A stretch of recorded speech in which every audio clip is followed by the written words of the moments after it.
जिल्ह्यासाठी नव्या बसेस द्या, खासदार लंके यांचे परिवहन मंत्र्यांना साकडे। राज्य परिवहन महामंडळाच्या जिल्ह्यातील विविध आगारांकडे असलेल्या बसेसची संख्या कमी असून अनेक बसेस जुन्या झाल्याने मार्गामध्ये बंद पडण्याचे प्रमाण मोठ्या प्रमाणावर वाढले आहे। प्रवाशांची वाढती संख्या पाहता अहिल्यानगर जिल्ह्यातील सर्व आगारांना नव्या बसेस उपलब्ध करून देण्याची मागणी खासदार निलेश लंके यांनी परिवहन मंत्री प्रताप सरनाईक यांच्याकडे केली आहे।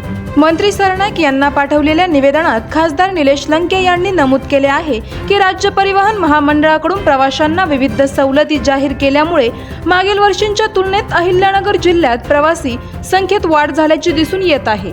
वाढत्या प्रवासी संख्येच्या तुलनेत जिल्ह्यात सध्या सर्व आगारांच्या मिळून सुमारे 600 बसेस आहेत। गेल्या 3 वर्षांमध्ये बसेसची संख्या खूप कमी झालेली आहे।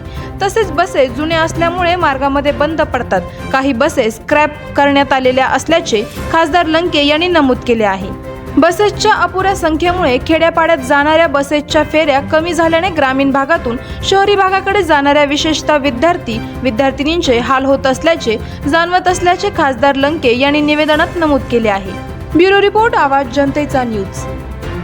करायचा आहे लाईव्ह कार्यक्रम किंवा आहे कसले आंदोलन, जनसामान्यपर्यंत पोहोचेल आपला हक्काचा आवाज, आवाज जनतेचा।